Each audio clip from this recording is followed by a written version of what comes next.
Connection church में हर मंगलवार 5 बजे से 6 बजे चाइना को कुछ फाइनेंशियल इकोनॉमिकल लॉसेस होने जा रहे हैं यीशु मसीह के नाम से। Tonight I would like to begin with a video. This is China's Kunming city. The pictures are from August this year. On your screen are 15 high-rise buildings. All of them are unfinished apartments. For 8 years, these 15 buildings have just stood here. The developer ran out of money, so the apartments were never really completed. Chinese authorities finally woke up last month.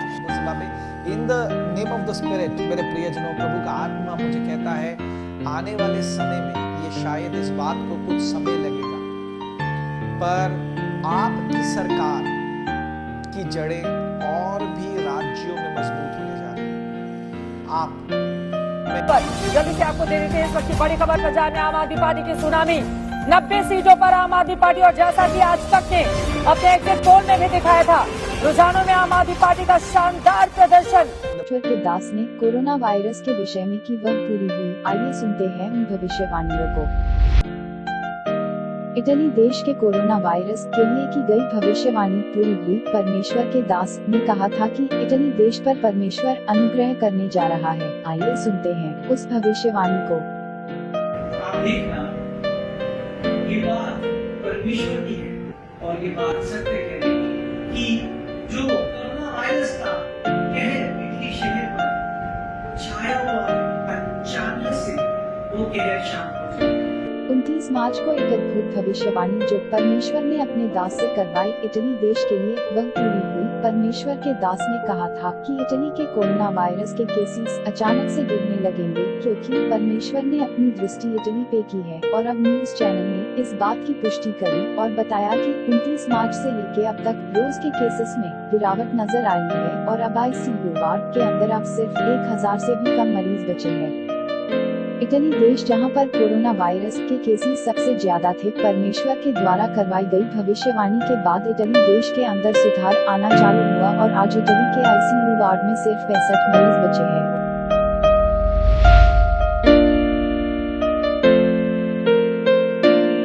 Spain के लिए एक बड़ी भविष्यवाणी पूरी हुई। परमेश्वर के दास ने स्पेन देश के विषय में कहा था कि वहां की कोरोना की स्थिति सुधरने वाली है। आइए सुनते हैं उस भविष्यवाणी को।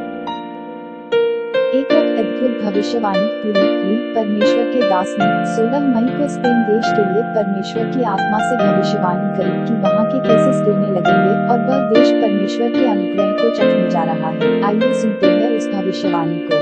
और आप जानते हैं, जैसे मैंने आपको कहा, मैं दोबारा इस बात की पुष्टि करता हूँ क्योंकि ये पूरी रीति से न्यूज में आ चुका है। 29 मार्च तो परमेश्वर की आत्मा के द्वारा इस बात को मैंने भविष्यवाणी करी थी, क्योंकि परमेश्वर ने मुझे कहा था कि अब मेरा अनुग्रह जीवन।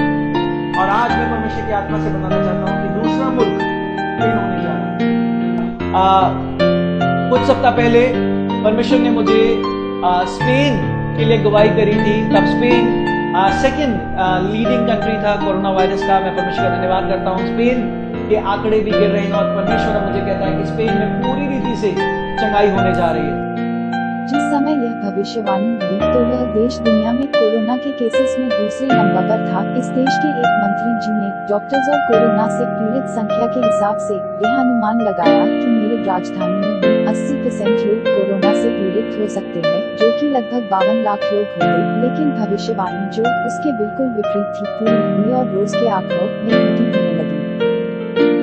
सिर्फ इतना ही नहीं, जैसे ही 24 मई को भविष्यवाणी हुई, एक अद्भुत गिरावट रोज की कोरोना की संख्या में नजर आई और ग्राफ बिल्कुल स्थिर हो गया और आज तक स्थिर है, जिसका मतलब है कि नए कोरोना केसेस बहुत कम बढ़ रहे हैं।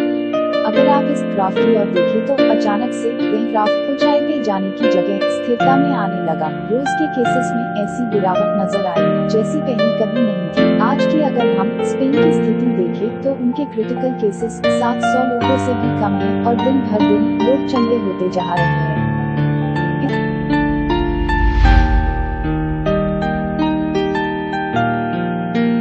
इंडिया के लिए एक बड़ी भविष्यवाणी पूरी हुई। परमेश्वर के दास ने कहा था कि इंडिया टॉप लिस्ट में जा सकता है। आइए सुनते हैं उस भविष्यवाणी को।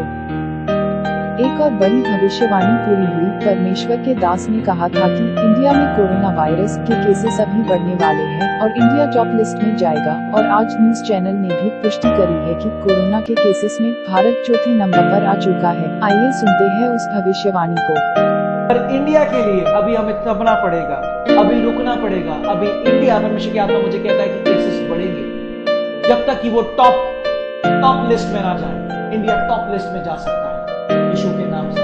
हमें प्रार्थना करनी है। जिस दिन परमेश्वर के दास ने यह भविष्यवाणी करी, इंडिया उस समय दुनिया में 11वें नंबर पर था।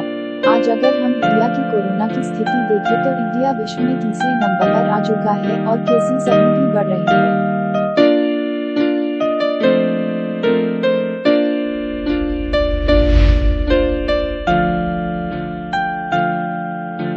परमेश्वर के दास ने दिल्ली के लिए भविष्यवाणी करी थी कि कोरोना के केसेस दिल्ली में गिरने लगेंगे। आइए सुनते हैं उस भविष्यवाणी को। तो दिल्ली में परमेश्वर का आत्मा मुझे साफ रीति से कहता है कि दिल्ली में वो समय आ गया कि कोरोना वायरस के केसेस अब अचानक से गिरने शुरू हो जाएंगे, बढ़ेंगे नहीं। हालांकि भारत के और भी क्षेत्रों में भी बढ़ेंगे, भारत में बढ़ेंगे, पर दिल्ली में अब यीशु के नाम से केसेस कम होने शुरू हो जाएंगे, यीशु के नाम से। आमीन। जिस दिन यह भविष्यवाणी हुई उस दिन रिकवरी रेट केवल 39% था, लेकिन आज दिल्ली में रिकवरी रेट 82% पहुंच गया है। अगर आप इस ग्राफ को देखें तो जिस दिन से भविष्यवाणी हुई रिकवरी रेट बढ़ता चला गया और रोज बढ़ रहा है। इस भविष्यवाणी को करवाने वाला और पूरा करने वाला कोई मनुष्य नहीं, पर सिर्फ परमेश्वर है। परमेश्वर की महिमा हो।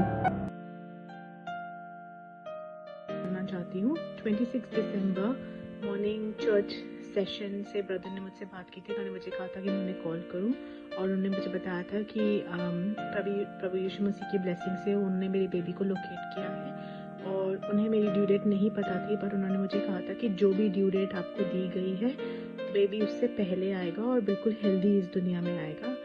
और मैंने उन पर ट्रस्ट किया और ऐसा ही हुआ। मेरी ड्यू डेट 1 मार्च की थी, but my baby came on 21 फरवरी वाया इमरजेंसी सी सेक्शन समय के लिए। और ये सच में मेरे लिए बहुत बड़ा दिन है, ब्लेसेड डे है। आज के दिन परमेश्वर ने पूरे 7 साल बाद मुझे इस बेटे से नवाजा। बहुत सी प्रार्थनाएं हैं मेरे साथ इस चर्च की, बहुत सी प्रार्थनाएं, बहुत हृदय से दुआएं। जो गवाही है वो ये है कि जून में जब वूम ब्लेसिंग के लिए, चाइल्ड ब्लेसिंग के लिए प्रार्थना करने गई थी, तो मैं तो अपनी दोस्तों के लिए और अपने नोन टू के लिए बैठी थी कि परमेश्वर उनको आशीषित करे। तो उनके साथ परमेश्वर ने मुझे भी आशीष दी, तो उसके लिए मैं धन्यवाद करती हूँ। और ये मेरा 10th वीक चल रहा है परमेश्वर की दया से। मैं अपनी टेस्टमनी शेयर करना चाहूँगी। ये परमेश्वर का धन्यवाद करते कि परमेश्वर ने हमें बहुत प्यारी ब्लेसिंग दी। इन 9th मंथ में हमें बहुत ही डॉक्टर ने डराया कि नहीं बचेगा बच्चा, बहुत सी प्रॉब्लम्स आई, पर परमेश्वर हमारे साथ था। फिर पापा जी ने दुआ करी हर बार हमारे लिए, और आज ये ब्लेसिंग हमारे पास है। क्या हुआ है आपको?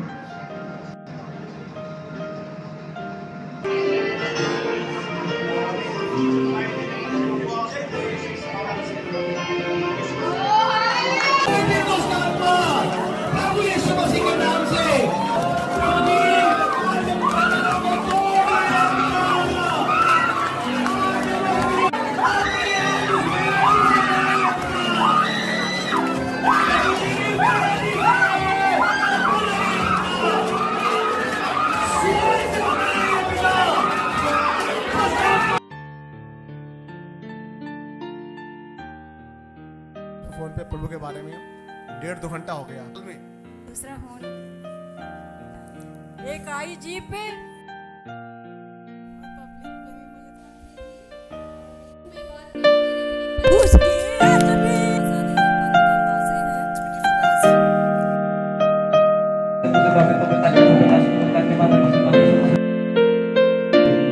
आप सबके कैलेंडर्स नए साल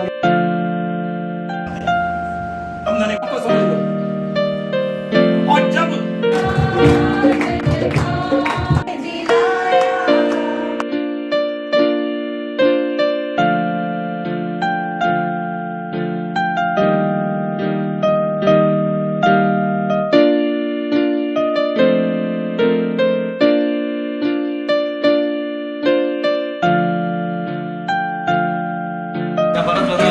कहानी को एक बार दोबारा इस चर्च में आके शेयर करें। ब्लेस करते हैं जिनको आपने जो अब पास्टर विनीत के परिवार मिलकर आज वाचा बांधी है